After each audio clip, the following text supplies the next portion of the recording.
Good afternoon everyone. तो आज के फिजिक्सर एक टपिक हो फिजिक्सर टपिकटा हওয়ার আগে তার একটু জাস্ট বেসিক ইন্ট্রোডাকশন দেওয়া। ধরো আমি বলছি একটা বস্তু এখানে আছে, ঠিক আছে, 1 ঘন্টা পর বস্তুটার স্থান পরিবর্তন। বস্তুটা প্রথমে এ স্থানে ছিল, বস্তুটা 1 ঘন্টা পর বস্তুটার স্থান পরিবর্তন হলো বি স্থানে। অপর একটা বস্তু এ স্থানে ছিল, 1 ঘন্টা পর দেখা গেল বস্তুটা সেই এ স্থানে আছে। কি বললো? একটা বস্তু এ স্থানে ছিল, 1 ঘন্টা পর বি স্থানে গেল। অপর একটা বস্তু প্রথমে যে স্থানে ছিল 1 ঘন্টা পর সেই স্থানে আছে। দ্বিতীয় যেটা আমি দেখলাম যে একটা বস্তু 1 ঘন্টা পর প্রথমে যে স্থানে ছিল সেই স্থানে আছে, এর টাইম কি হলো? চেঞ্জ হলো। এর টাইম কি হলো? চেঞ্জ হলো, বাট পজিশন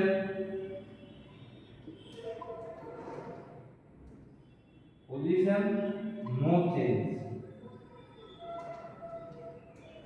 টাইম চেঞ্জ হলো বাট পজিশন নো চেঞ্জ। কি বললো? দ্বিতীয় ক্ষেত্রে, প্রথম ক্ষেত্রে, দ্বিতীয় ক্ষেত্রে। আগে দ্বিতীয় ক্ষেত্রটা বলছি। একটা বস্তু এ স্থানে ছিল, 1 ঘন্টা পর দেখা গেল এ স্থানে আছে, অর্থাৎ সময় কি হলো? পরিবর্তন হলো, কিন্তু পজিশন মানে স্থানের কোনো পরিবর্তন ঘটলো না। সেটাকে আমরা কি বলবো? সেটাকে আমরা রেস্ট বলবো। কি বলবো?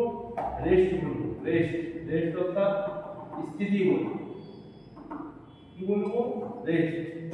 রেস্ট অর্থাৎ স্থিতি বলবো। কি বললো?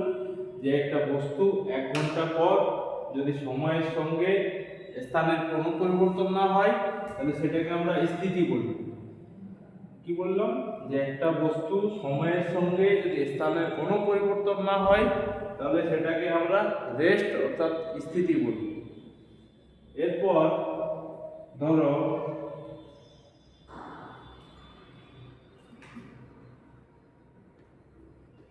প্রথম ক্ষেত্রে আমি আসছি।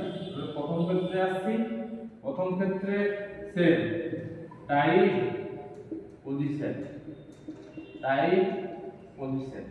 প্রথম ক্ষেত্রে কি হলো? টাইম চেঞ্জ হচ্ছে। প্রথম ক্ষেত্রে টাইম চেঞ্জ অর্থাৎ সময় পরিবর্তন হলো। 1 ঘন্টা পর হলো, স্থানের কি হচ্ছে? পরিবর্তন। এ স্থানে ছিল, 1 ঘন্টা পর বি স্থানে গেল। পজিশন অর্থাৎ স্থানের পরিবর্তন হচ্ছে, পজিশন চেঞ্জ। সেটাকে আমরা কি বলবো? বস্তুটা কি আছে? মোশনে আছে। কি বলবো সেটাকে আমরা? মোশন অর্থাৎ গতি। কি বললো? যখন সময়ের সঙ্গে বস্তুর স্থানের কোনো পরিবর্তন হবে না সেটা স্থিতি অর্থাৎ রেস্ট, আর যখন সময়ের সঙ্গে স্থানের পরিবর্তন হবে বস্তু সেটা হচ্ছে মোশন বা গতি। তাহলে আজকের টপিক হচ্ছে গতি বা মোশন। আজকের টপিকের নাম হচ্ছে গতি অর্থাৎ মোশন।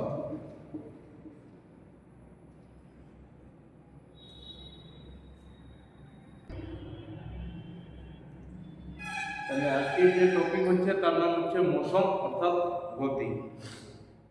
আমরা গতি কি একটু আগে বললাম যে গতি কি? সময়ের সঙ্গে সঙ্গে যখন স্থানের পরিবর্তন হবে, সময়ের সঙ্গে সঙ্গে কোনো বস্তুর যদি স্থানের পরিবর্তন হয় তাহলে আমরা সেই বস্তুটা কি বলবো? সেই বস্তুটা গতিতে আছে।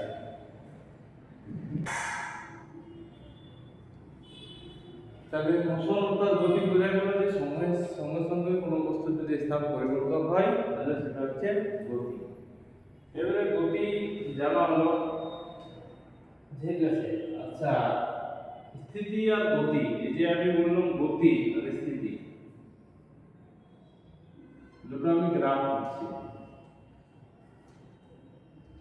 একটা গ্রাফ হবে তোমার রেস্টের আর একটা মোশনের। তোমরা বলবে যে কোনটা রেস্ট আর কোনটা একটা মোশনের গ্রাফ, বা এটা মোশনের গ্রাফ আর এটা রেস্টের গ্রাফ। গ্রাফটা করার আগে এই যে উপর দিকে যেটা হচ্ছে সেটা আমার হচ্ছে পজিশন, উপর দিকে যেটা হচ্ছে সেটা আমার কি পজিশন, আর নিচে আছে আমার টাইম, অর্থাৎ এদিকে পজিশন স্থান পরিবর্তন হচ্ছে আর এদিকে সময় বাড়ছে, এদিকে পজিশন বাড়ছে এদিকে সময় বাড়ছে, আবার এদিকে নিচে পজিশন আর টাইম। আমরা কি বললাম যে টপিকটা করছিস তার নাম কি গতি, তাহলে প্রথমে গতি দেখবি। দেখো এটা হচ্ছে পজিশন টাইম এন্ড মোশন অর্থাৎ গতির গ্রাফ।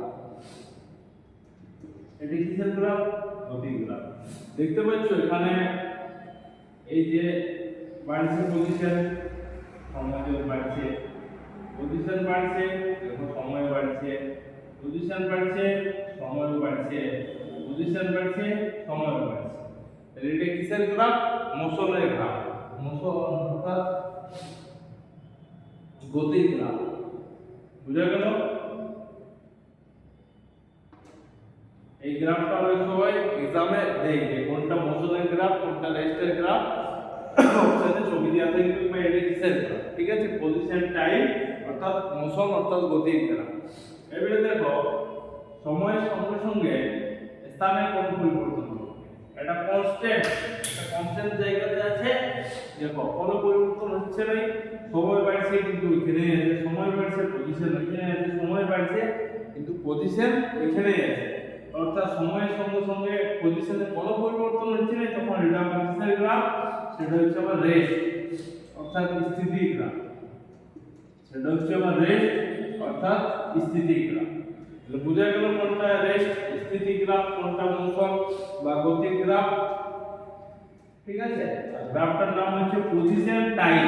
গ্রাফটা হচ্ছে পজিশন টাইম, একটা তোমার স্থিতির গ্রাফ, এটা মোশন অর্থাৎ গতির গ্রাফ। এত দূর ক্লিয়ার?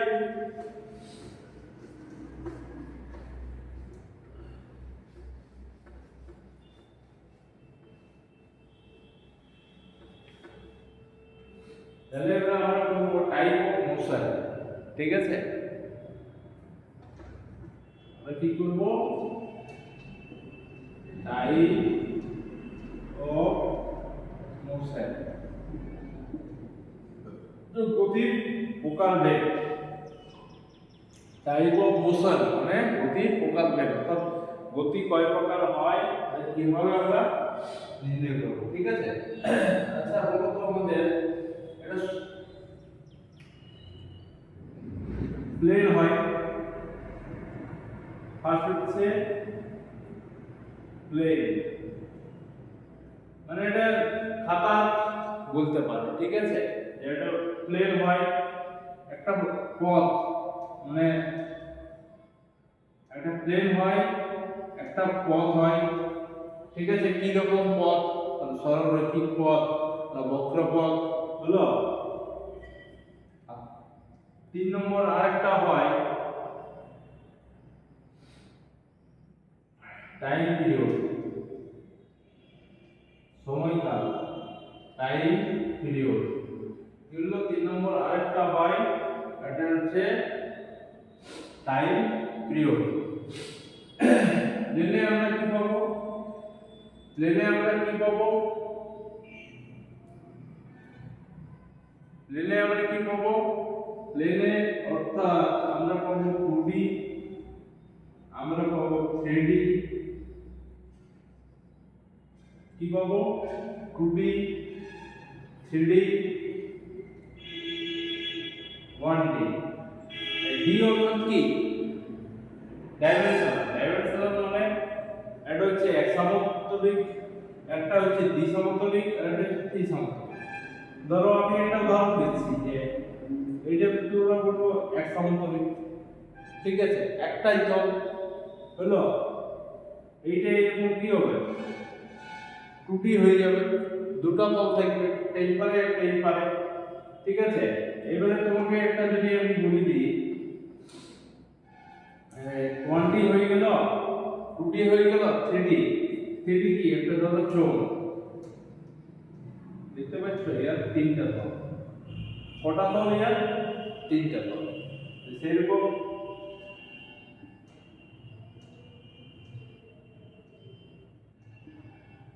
এই যতগুলো আছে কি এগুলো থ্রি টাইপ।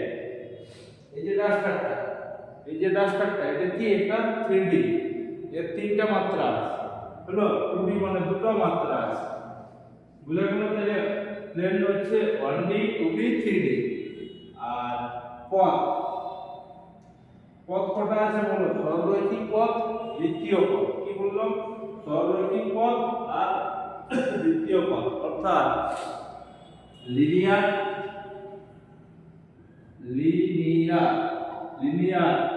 আমি ইংলিশে লিখছি, ঠিক আছে? সাথে সাথে আমি বাংলাটা বলে দিচ্ছি যাতে কোনো অসুবিধা না হয়, সেই জন্য ইংলিশে লেখার সাথে সাথে আমি বাংলাটা বলে দিচ্ছি। প্লেন হলো 1D 2D 3D। এবারে পথ লিনিয়ার কথার অর্থ হচ্ছে বাংলায় কি বলে? সরল রৈখিক। কি বললাম? সরল রৈখিক। অ্যাঙ্গুলার অর্থাৎ বৃত্তীয়, অ্যাঙ্গুলার মানে বক্রাকার পথ। অ্যাঙ্গুলার পথের মধ্যে আবার দুটো ভাগ আছে। কি বললাম? এটা হচ্ছে সার্কুলার আর এটা একটা রোটেশন। একটা সার্কুলার পথ আর একটা রোটেশন। সার্কুলার আর রোটেশন। সার্কুলার মানে কি? সার্কুলার মানে শুধু একটা, আর ধরো একটা ফ্যান ঘুরছে, কি হচ্ছে? এটা রোটেশন, ঘূর্ণন। হ্যালো, এটা বৃত্তীয়, এটা ঘূর্ণন। এটা লিনিয়ার সরলরৈখিক মোশন। একটা আছে আলাদা জিনিস, সরলরৈখিক মোশন কোনটা? এই স্থান থেকে সোজা বি স্থানে চলে গেল। সরলরৈখিক কোথায় গেল? এটা হচ্ছে লিনিয়ার মোশনে যায়।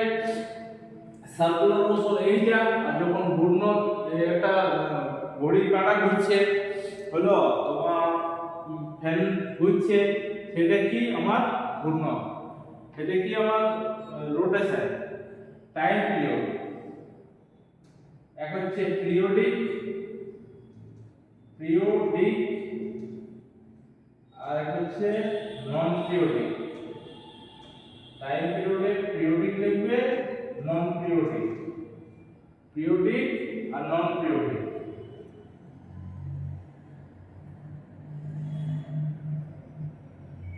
ঠিক আছে? কি বললাম? পিরিয়ডিক আর নন পিরিয়ডিক। বুঝা গেল যে প্লেন 1D 2D 3D পথ, সরলরৈখিক পথ, বৃত্তীয় বলতে দুটো সার্কুলার মোশন আছে আর ঘূর্ণন। সার্কুলার মানে বৃত্তীয় গতি আর ঘূর্ণন গতি। টাইম পিরিয়ডিক আর নন পিরিয়ডিক।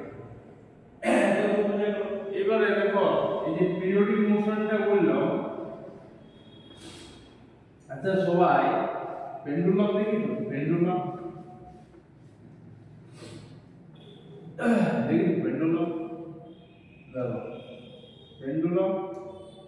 নির্দিষ্ট সময় অন্তর অন্তর একবার এদিকে যাই, ঠিক আছে?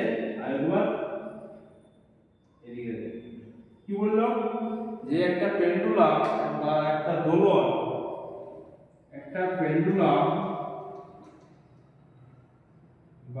দোলন, নির্দিষ্ট সময় পর্যন্ত দেখো এখানে আসছে, আবার এখানে যায়, আবার এখানে যায়, ঠিক আছে? নির্দিষ্ট সময় অন্তর এটা এরকম করে এরকম আর এরকম হতে থাকে, ঠিক আছে? তাহলে এটা কি? একটা পিরিয়ডিক মোশন। কি বললাম? এটা একটা দোলন, একটা দোলন একটা কি মোশনের উদাহরণ? দোলন একটা পিরিয়ডিক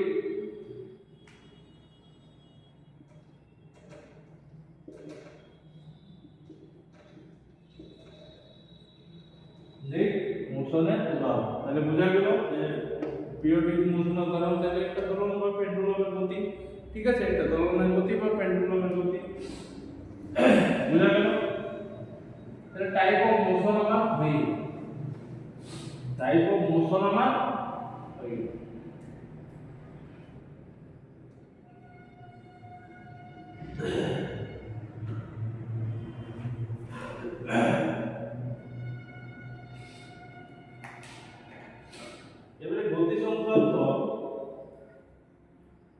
গতি সংক্রান্ত কতগুলো বিষয় দেবে, ঠিক আছে? আমরা গতি সংক্রান্ত কতগুলো বিষয় দেব।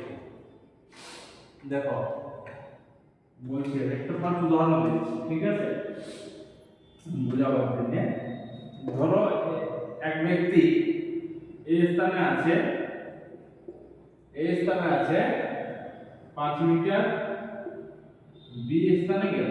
কি বললাম যে এক ব্যক্তি এ স্থানে আছে 5 মিটার, বি স্থানে গেল, বি থেকে সি স্থানে গেল 4 মিটার, ঠিক আছে?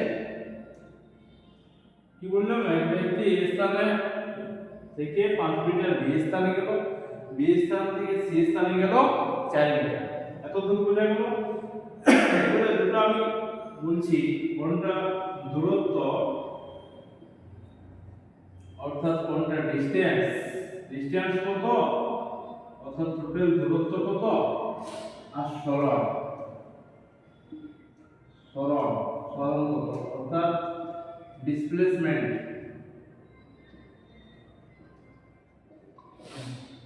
কি বললাম, ডিসটেন্স বা দূরত্ব কত আর সরণ বা ডিসপ্লেসমেন্ট কত। দেখো ওরা তোমরা বলতে পারবে। দেখো প্রথমে কি বললাম, 5 মিটার গেল, তারপরে 4 মিটার, তাহলে কোনটা আমার দূরত্ব কত, সরণ কত, অর্থাৎ ডিসটেন্স কত, ডিসপ্লেসমেন্ট কত। দেখো ভালো করে বুঝো। আমরা দূরত্ব মানে হচ্ছে টোটাল অতিক্রান্ত পথ। দূরত্ব মানে কি বললাম, টোটাল অতিক্রান্ত পথ। কত বললো, 5 আর 4 9, 5 মিটার প্লাস 4 মিটার অর্থাৎ 9 মিটার। তাহলে দূরত্ব মানে কি বললো, যে টোটাল অতিক্রান্ত পথ, এক ব্যক্তি যতটা পথ অতিক্রম করবে, টোটাল যতটা পথ অতিক্রম করবে সেটা হচ্ছে আমার দূরত্ব। দূরত্ব অর্থাৎ ডিসটেন্স, বুঝা গেল?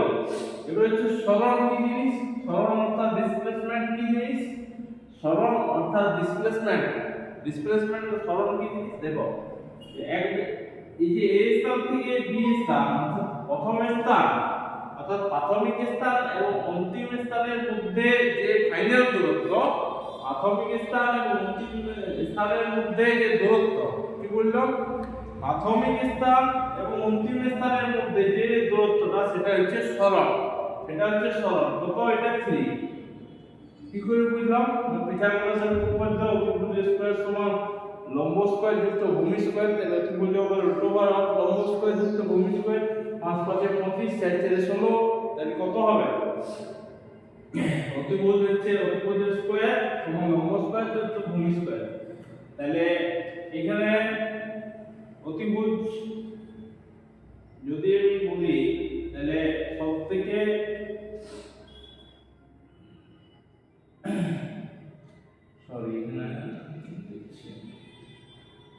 এটা করো,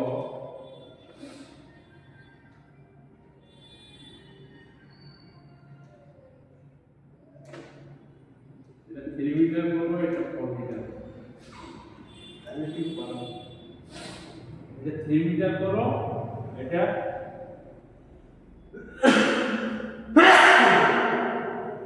4 মিটার। তাহলে হবে এখানে 3 মিটার 4 মিটার হচ্ছে তোমার দূরত্ব হচ্ছে 7 মিটার, আর এটা হচ্ছে তোমার 3 4 5 5 মিটার। মানে লম্ব স্কয়ার যুক্ত ভূমি স্কয়ার 4 4 এ 16 9 25 রুট করলে 5 মিটার। তাহলে বুঝে গেল সরণটা কি জিনিস, সরণ হচ্ছে 5 মিটার। তাহলে কি বললাম, আরেকবার বলি, ডিসটেন্স অর্থাৎ দূরত্ব হচ্ছে টোটাল অতিক্রান্ত পথকে বলা হয় ডিসটেন্স। টোটাল অতিক্রান্ত পথকে বলা হয় ডিসটেন্স অর্থাৎ দূরত্ব। আর প্রথম এবং অন্তিম বিন্দুর মধ্যে, প্রথম এবং অন্তিম স্থানের মধ্যে যে পার্থক্য, প্রথম এবং অন্তিম স্থানের মধ্যে যে দূরত্ব, সেটাকে আমরা বলা হয় সরণ। বুঝা গেল? সরণ কি আর ডিসটেন্স কি, ডিসপ্লেসমেন্ট কি, তাহলে বুঝা গেল, অর্থাৎ দূরত্ব আর সরণ। এবার আমি আরেকটা উদাহরণ দিচ্ছি, তাহলে আরো পরিষ্কার হয়ে যাবে।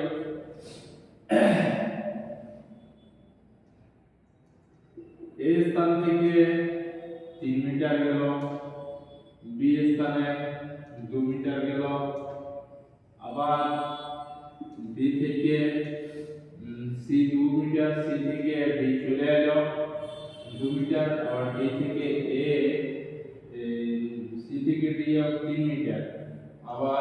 থেকে এ আবার 2 মিটার। তাহলে এবার তোমরাই বলো যে দূরত্ব কত আর সরণ কত। দূরত্ব কত আর সরণ কত? দূরত্ব কি বলেছিলাম? টোটাল অতিক্রান্ত পথ। টোটাল অতিক্রান্ত পথ 3 মিটার। দেখো 2 মিটার, 3 আর 2 5, 5 আর 3 8, 8 আর 2 10 মিটার। ঠিক আছে, 10 মিটার। সরণ কত? দেখো এইখানে শুরু করেছিল, আবার ফিরে এখানে চলে গেল। কি বলেছিলাম? সরণ কি?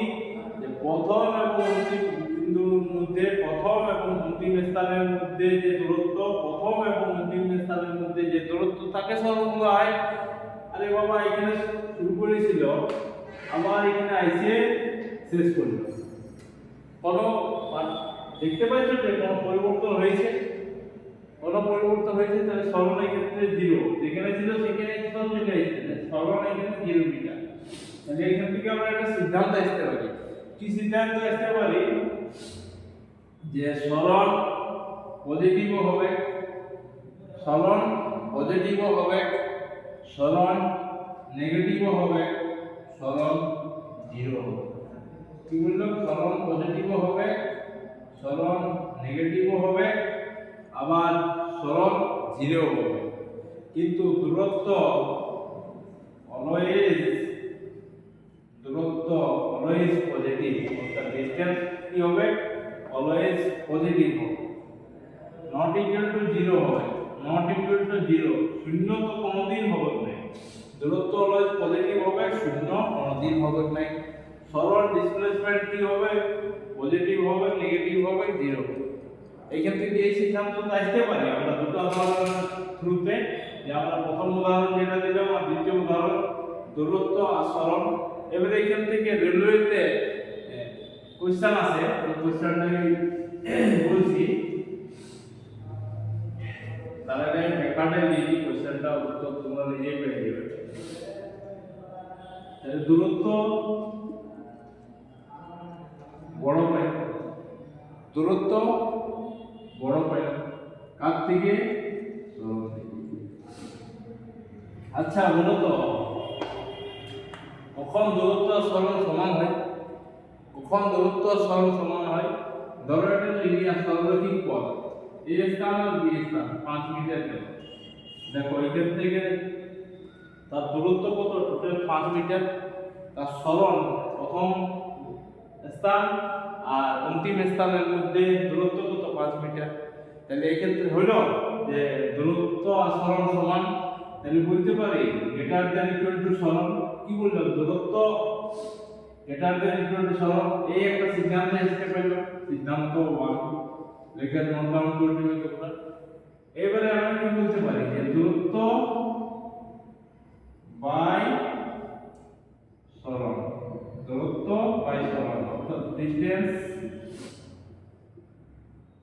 By displacement, distance by displacement greater than equal to 1, greater than equal to 1, the distance by displacement greater than equal to 1। এটা একটা সিদ্ধান্ত হতে পারে। আর কি হতে পারে বলো? আর কি হতে পারে? আচ্ছা দেখো, এবারে যদি সরণটা এদিকে সরণ বাই দূরত্ব,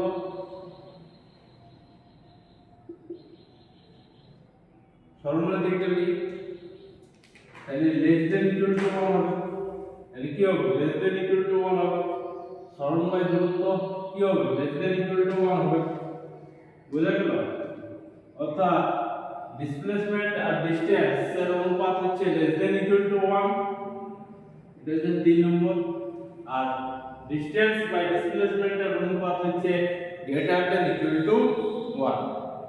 এইখানে বলবে নিচে কোনটি ঠিক, নিচে কোনটি ঠিক হয় এটা দিবে, আর নয় আগে যেটা বললাম যে ডিসটেন্স দুটো রেশিও দিতে পারে, দুটো অনুপাত দিতে পারে, ডিসটেন্স আর ডিসপ্লেসমেন্ট, ডিসটেন্স বাই ডিসপ্লেসমেন্ট অর্থাৎ দূরত্ব বাই সরণ, বা ডিসপ্লেসমেন্ট বাই ডিসটেন্স অর্থাৎ সরণ বাই দূরত্ব, এই দুটা পরীক্ষাতে দেখতে পাওয়া যায় যে কোনটা ঠিক। কারণ কি বলবে এই দুটো যেটা বললাম যে 2 নম্বর আর 3 নম্বর, আর এটাও দিতে পারে 1 নম্বর, এই তিনটা তোমরা নোট ডাউন করে রাখবে।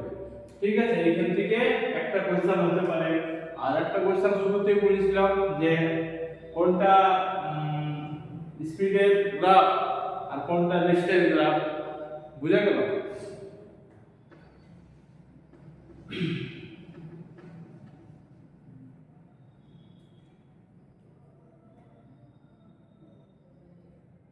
চলো আমরা আসল জায়গাতে ঢুকবো। এটা হচ্ছে একদিকে হচ্ছে স্পিড,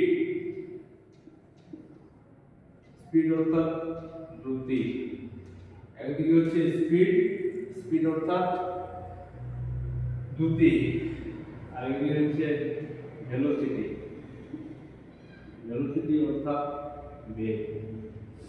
ঠিক আছে, স্পিড অর্থাৎ দ্রুতি, ভেলোসিটি অর্থাৎ বেগ। এবারে এই জিনিসগুলো আবার জেনে নেব। তারপরে আসছি এককে আসছি, একটু পরে আসছি। স্পিড সমান দ্রুতি সমান কি বলে? দূরত্ব বাই সময়, অর্থাৎ distance by time, distance by time. কোনদিনও স্পিড আর ভেলোসিটি অর্থাৎ দ্রুতি আর বেগ কোনদিন এক হয়, কোনদিন একই জিনিস নয়।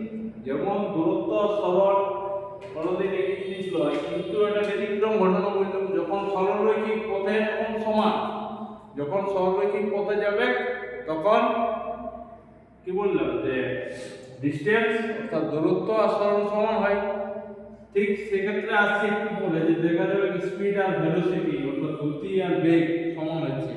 একটু পরে আমি আসছি এটা। এখানে হচ্ছে সরণ বাই সময়, এখানে হচ্ছে সরণ বাই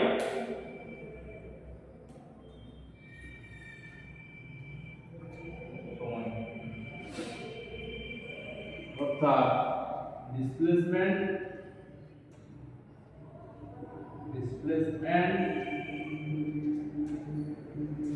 বাই টাইম। কি বললো? স্পিড অর্থাৎ দ্রুতি, স্পিড অর্থাৎ দ্রুতি সমান দূরত্ব বাই সময় অর্থাৎ ডিসটেন্স বাই টাইম, আর ভেলোসিটি অর্থাৎ বেগ সমান সরণ বাই সময় ডিসপ্লেসমেন্ট বাই টাইম। এত দ্রুত বোঝা গেল? এবারে তোমরা কি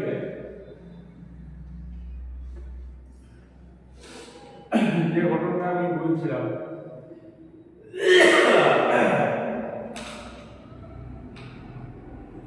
যে একটু আগে বলছিলাম যে তোমরা যে স্পিড বা দ্রুতি সমান টোটাল ডিসটেন্স বাই টাইম। আচ্ছা, ডিসটেন্স অলওয়েজ কি হয়? পজিটিভ হয়। তো ডিসটেন্স অলওয়েজ পজিটিভ হয়, তাহলে আমরা সেক্ষেত্রে স্পিডও বলব কি অলওয়েজ পজিটিভ।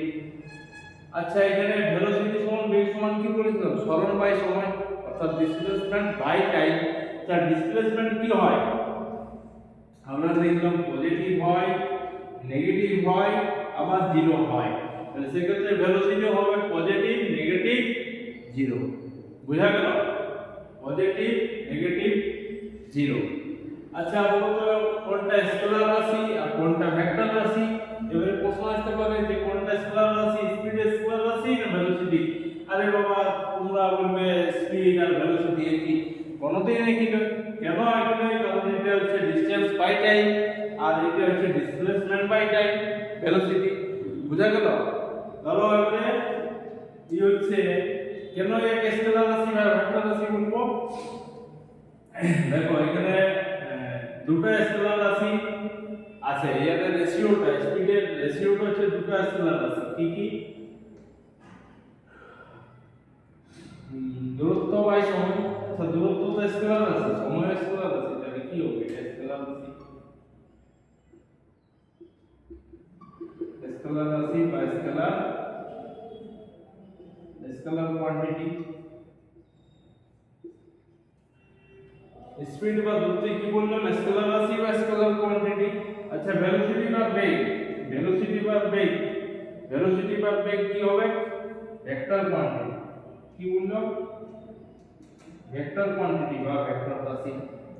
আচ্ছা এর একক কি হবে, এর একক হচ্ছে metre per second, SI CGS centimetre per second.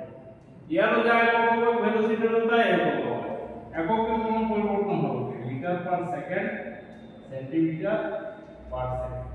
এইখান থেকে একটা কোশ্চেন আসবে যে স্পিড অর্থাৎ দ্রুতি, দ্রুতি কি শূন্য হতে পারে না, দ্রুতি কোনোদিন শূন্য হতে পারে না। দ্রুতির মান কি নেগেটিভ হতে পারে না, দ্রুতি অলওয়েজ পজিটিভ। আচ্ছা ভেলোসিটি হতে পারে পজিটিভ নেগেটিভ জিরো, এখান থেকে বোঝা গেল। এইবারে আবার মাত্রা আছে, দুজনের একই মাত্রা হবে, অর্থাৎ ডিসটেন্স অর্থাৎ দৈর্ঘ্য বাই সময়, l বাই t ⁻⁻1 আর মাত্রা হবে l বাই t অর্থাৎ ⁻⁻1। বাই এটাকে যদি m n t দিয়ে আমি প্রকাশ করি, m n t দিয়ে যদি প্রকাশ করি তাহলে হবে 0 l1 ⁻⁻1, এখানেও n0 l1 ⁻⁻1।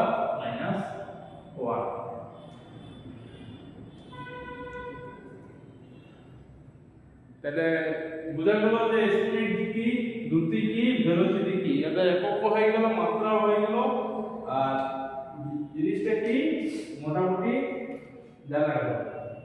আবার আমি সেই জায়গাটায় আসছি যে তাহলে আমি কি বলবো কোনটা বড়, আমার এখানে বড় কোনটা হবে, যে স্পিড হবে না ভেলোসিটি হবে। তোমরা বলবে যেহেতু ডিসটেন্স বড়,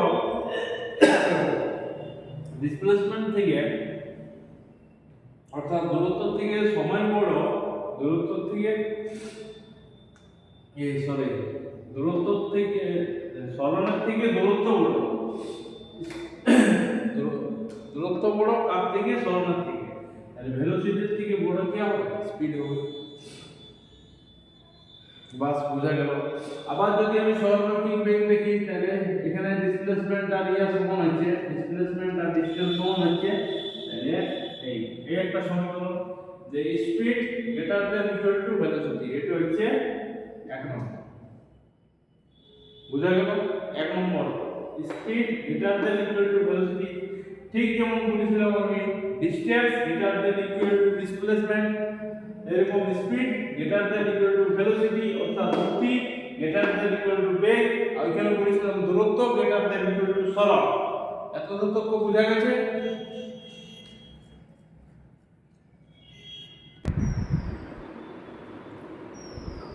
তাহলে তোমাদের স্পিড বোঝা গেল, ভেলোসিটি বোঝা গেল। এবারে আমি একটু আগে সমীকরণ লিখেছিলাম যে speed equal two speed greater than equal to velocity, লিখেছিলাম অর্থাৎ দ্রুতি গ্রেটার দ্যান ইকুয়াল টু লিখেছিলাম। এটা হচ্ছে 1 নম্বর, নোট ডাউন করে নেবে তোমরা। 2 নম্বরে আমি কি বলবো, speed by velocity, speed by velocity greater than equal to 1, এটা 2 নম্বর। বা velocity by speed less than equal to 1.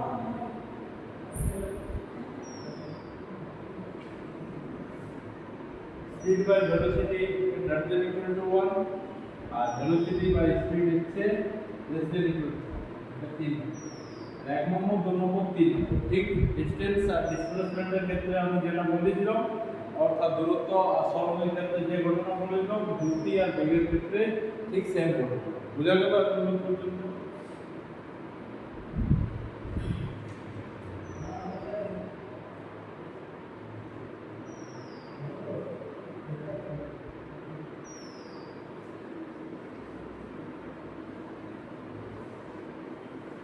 এবারে আমরা আসবো গড় গতি গড় বেগ, অর্থাৎ এভারেজ স্পিড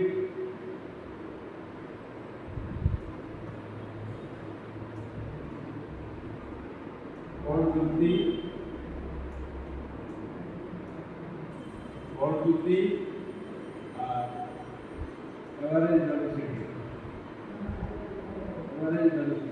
অর্থাৎ গড় বেগ। এভারেজ স্পিড অর্থাৎ গড় গতি আর এভারেজ ভেলোসিটি গড় বেগ কি আমরা দেখতে হবে। এভারেজ স্পিড হচ্ছে তোমার কি বলেছিলাম, speed equal to distance by time. তাহলে এখানে টোটাল ডিসটেন্স অর্থাৎ টোটাল দূরত্ব মোট দূরত্ব বাই মোট সময়, টোটাল টাইম। এভারেজ স্পিড অর্থাৎ গড় গতি সমান কি বলেছি, total distance by total time, অর্থাৎ মোট দূরত্ব বাই মোট সময়, এটা হচ্ছে এভারেজ স্পিড। এভারেজ ভেলোসিটি কি, এভারেজ ভেলোসিটি অর্থাৎ গড় বেগ কি, অর্থাৎ total displacement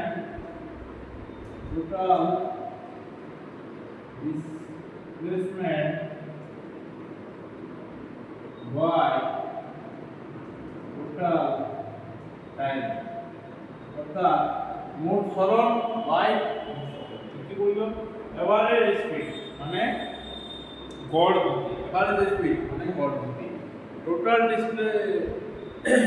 distance by total distance by total time, মানে মোট দূরত্ব বাই মোট সময়। এভারেজ ভেলোসিটি অর্থাৎ গড় বেগ সমান total displacement by total time, অর্থাৎ মোট সরণ বাই মোট সময়। তাহলে এভারেজ স্পিড আর এভারেজ ভেলোসিটি বোঝা গেল।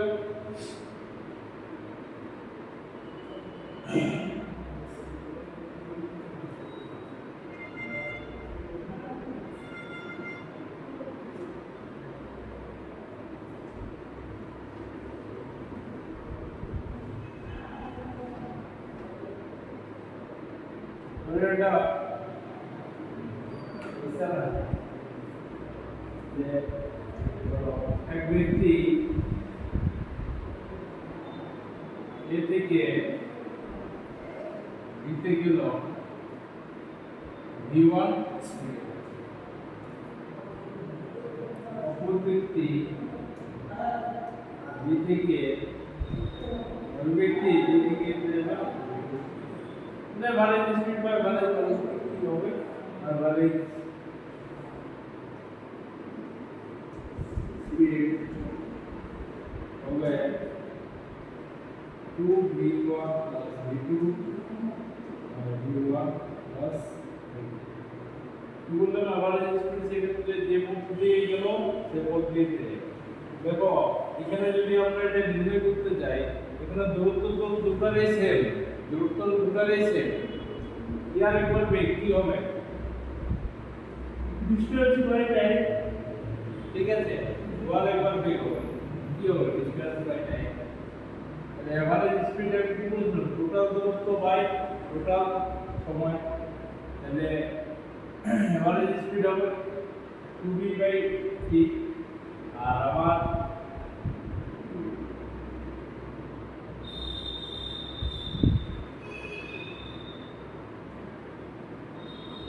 টোটাল ডিসটেন্স হচ্ছে এইটা d, গেল d, টোটাল টাইম কি, গেল যা টাইম লাগলো হলো বলো, সেই টাইম লাগলো বলো, ওই একটা আলাদা টাইম লাগলো হলো। আমি যদি t1 t2 করছি, এটা হচ্ছে d1 d2 টা সেম, d1 d2 যেটা d1 সেটা d2, কিন্তু সময় তো দুটো আলাদা লাগবে, কারণ দুটো আলাদা বেগ আছে, একটা t1 হবে, এটা t1 হবে, একটা t2 হবে, বুঝতে পারলে। এইভাবে যদি আমরা ইয়ে করি, এবার সমান এই যে এটা তো এটা যদি আমরা করি, সেক্ষেত্রে দেখা যাবে তোমার d কমন যাবে, সেক্ষেত্রে v1 v2 এই ঘটনাটা দাঁড়াবে 2v1 v2 v1 v2।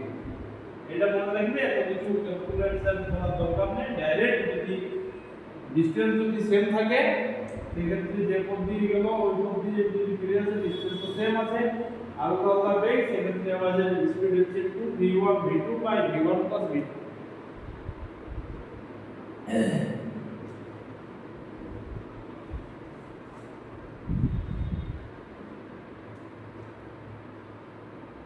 এটা একটা কোশ্চেন হয়। আরেকটা কি কোশ্চেন হয়?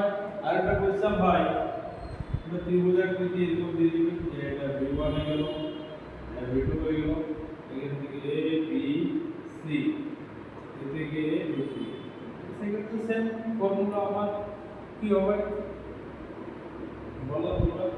ওটা পেয়েছে ঠিক আছে, তাহলে কি 3v1 v2 v3 বাস। এটা হচ্ছে v1 into v2 v1 into v2 plus v2 into v3 plus v3 into v1 এই গণনাটা করা হবে। এটা হচ্ছে আমাদের স্পিড এক্ষেত্রে বুঝা গেল। ত্রিভুজাকৃতি কোণের ক্ষেত্রে এই গণনাটা হবে, এটা বললাম। আচ্ছা তোমরা একটা জিনিস আমি বলি নেই যে সরলরৈখিক পথে আমি তো বলেছি, কিন্তু বৃত্তীয় পথে দেখো চলন্ত নীতিও দেখা যাবে না, ঠিক আছে? আচ্ছা বৃত্তীয় পথ ভালো করে দেখো, বৃত্তীয় পথ। আচ্ছা এটা বৃত্তের ব্যাসার্ধ কত? মানে একবার যদি ঘুরে সে কতটা ডিসটেন্স অতিক্রম করবে? এবং বলবে 2 পাই r। আর নিশ্চয়ই একটা থাকবে, তার রেডিয়াস বা ব্যাসার্ধ একটা থাকবে 2 পাই r। একটা নির্দিষ্ট টাইম থাকবে t, সেটা একটা বৃত্তীয় পথে হবে। Total distance by total time, এটা বৃত্তীয় পথে ভেলোসিটি হয়ে যাবে। বুঝতে পারলে এখান থেকে কম যোগ করে এটা হচ্ছে বৃত্তীয়। তাহলে ভেলোসিটি কি, স্পিড কি, ডিসটেন্স কি, ডিসপ্লেসমেন্ট কি, সবগুলো বুঝে গেলে এবারে আমরা একটা নতুন টার্মে আসি। এবারে আমরা একটা নতুন টার্মে